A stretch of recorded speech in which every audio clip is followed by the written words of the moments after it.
Hi everyone, my name is Karen, this is my channel RatherBeReading, and today I'm bringing to you my marked as to read video.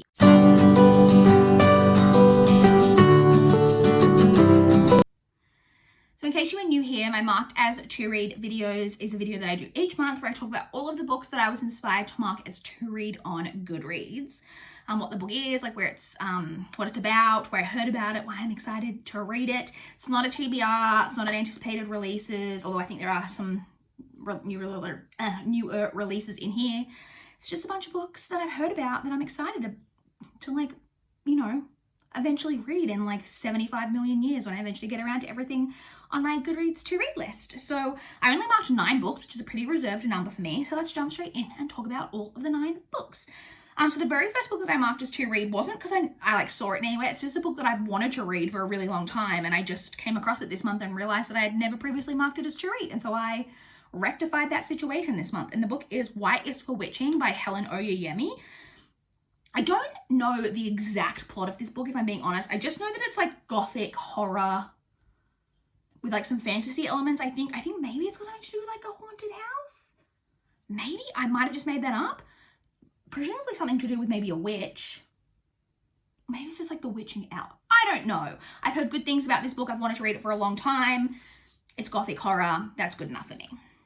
The next 2 are both books that I saw on NetGalley, and they actually have startlingly similar plots. But the first one is That Weekend by Cara Thomas. So I actually have 2, I think, Cara Thomas books on my physical TBR. I've got The Cheerleaders and Little Monsters. But this one is a YA thriller that's about 3 friends, and they go for a like weekend getaway for like prom weekend, which like I didn't know that was a thing that like people went away for prom weekend. I presume like after prom. Do you go away? Like, I don't know. I don't know how it works, but I presume you go away after prom. Because I presume you still go to prom. Or maybe it's like instead of going to prom, which honestly I would get behind. But anyway, and then it's like there's the 3 of them. They go to like a weekend, like lake house type of thing. When one of the 3 wakes up in like the woods, she's like bloodied, wakes up in the woods with no memory of the last 48 hours. And the other 2 girls are nowhere to be found. And that's just one of my ideal thriller plots, especially in YA. I know YA thrillers and mysteries cop a lot of shit. I love them. The cheesier, the better. The second one that I saw in NetGalley, why am I like weirdly putting my arm out like this today? I don't know. The second one is called Prom House by Chelsea Mueller, another YA thriller about, this one's about 10 people, but they all go to a prom house on the Jersey Shore. Again, I'm not exactly sure what a prom house is. I presume after prom, they all go to this house. And then they've all got secrets. They start dying one by one. Again, kind of similar to the last plot, but I'm into it. Very, very into it. This one sounds like a bit more, even more like slasher vibes. Love a good slasher. I was very intrigued by both of those. The next book is one that I marked as to read at the request of my beautiful in real life friend Emma, and that is The Last Unicorn by Peter S. Beagle. So this is a book that, so The Last Unicorn is a movie. It's an animated movie that my friend Emma loves. I've never seen it, or if I have seen it, I was like really like young and I don't recall it. And it's on my to watch list. Like I plan to watch the movie eventually, but because she loves the movie, had recently, I think, discovered that it was based on a book. And so she read the book recently and she highly wants me to both watch the movie and read the book. And so I marked it as to read. And so hopefully I will do both of those things, watch the movie and read the book. So this is YA, I think. It's fantastical. It's about a unicorn. I believe it's maybe something to do with in the like human world, there are like no more unicorns, and like the last unicorn is like trying to figure out like why there's no unicorns left or something. I don't actually really know. That could be incredibly incorrect, but I marked it as to read because my friend Emma requested it of me. The next book is one that I heard about from Simon. Why am I putting my arm out like this? I honestly don't know what I'm doing. The next one is one that I heard about from Simon over at Savage Reads. And I was incredibly intrigued because he was talking about this book in a video and said that it's the book that apparently inspired Daphne du Maurier to write Rebecca. Like, say what? Rebecca is like one of my favorite books of all time. If not my favorite book of all time. Is it? I don't know. It's one of my favorite books of all time. I don't like to think too much about what my favorite books of all time are because it makes me like nervous. But the book is Vera by Elizabeth von Armin. So all I know about it is that it's gothic romance, obviously, and it's about, I think both of the characters in this one are widowers, both the male and female character are widowers, but then it's got a lot to do with like feeling haunted by the husband's first wife. Very Rebecca vibes. The fact that it inspired Rebecca possibly was good enough for me. The next one I marked as to read based purely off the hype, and that is From Blood and Ash by Jennifer L. Armentrout. This is the first book in a duology, and it's been getting really positive reviews. I have read a few books by Jennifer L. Armentrout, and I've generally enjoyed her books. This is new adult romance fantasy, so romantasy, I believe, is the correct term.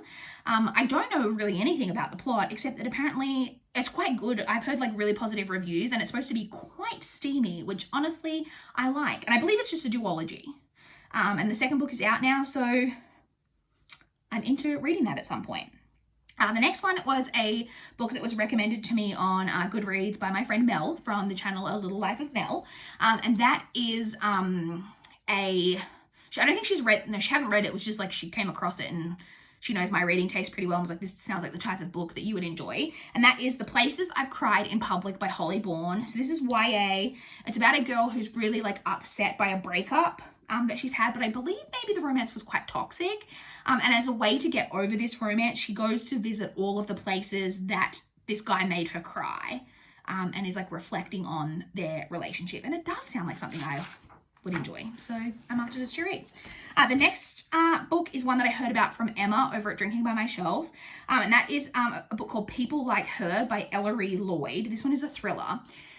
And it's about a woman who is like an Instagram influencer, like a mummy, Insta-mum, I believe is the term. And it's very much looks at like how the way that we portray ourselves online is not always the way we are in real life, but it's kind of flipped on its head. So I believe it's like got that thing of the whole thing of like, you know, the perception that we normally put online is that like we're living, well, like especially with like some like Insta-mom type things, that they're living these like perfect lives with these perfect children when really their lives are like chaos. But I believe it's the opposite in this case, is that she's trying to make herself seem like the everyday mom, and like she's got all of these struggles when really like they have, her husband earns like a ton of money, they've got like a nanny and a cook and like a cleaner, and she's like really living kind of an easy cruisy life, but is kind of making it seem like everything's a lot tougher for her than what it really is. And then I think it's like maybe about one of her like followers kind of discovering things, a bit stalkery. I don't know, I could have literally every detail of that incorrect, but I think that's what it's about. And so I marked it as to read. And then the final book that I marked as to read this month is another one that I heard about from Simon over at Savage Reads, and that is The Mystery of a Hansom Cab by Fergus Hume. So this one is a Victorian sensation novel, which I love a good Victorian sensation novel. But this is an Australian Victorian sensation novel, which I'd never even heard of. It didn't even like occur to me that there would be an Australian Victorian sensation novel. So it's about a man who is found, there's a man found dead in the back of a hansom cab, hence the title. And then I believe it's like quite a prominent man. I think he is like quite a well-to-do man from Melbourne, is basically the one who's like strongly suspected of the crime. I think he's accused of it. He says that he's innocent, but won't give his alibi. And then I think it's about him trying to like prove his innocence without giving an alibi. I don't know, it just sounded intriguing. The fact that it's a Victorian sensation, pretty much as soon as I hear that a book's a Victorian sensation novel, I'm going to want to read it. But the fact that this is an Australian Victorian sensation novel just added a little something extra to it for this one. So that's it. Like I said, not as many books marked as to read this month as usual. I predict that my January marked as to read will be ginormous because there's a lot of blog posts about like all of the upcoming 2021 releases, and I'll just get so excited and mark a million things as to read probably. But this one, not too bad.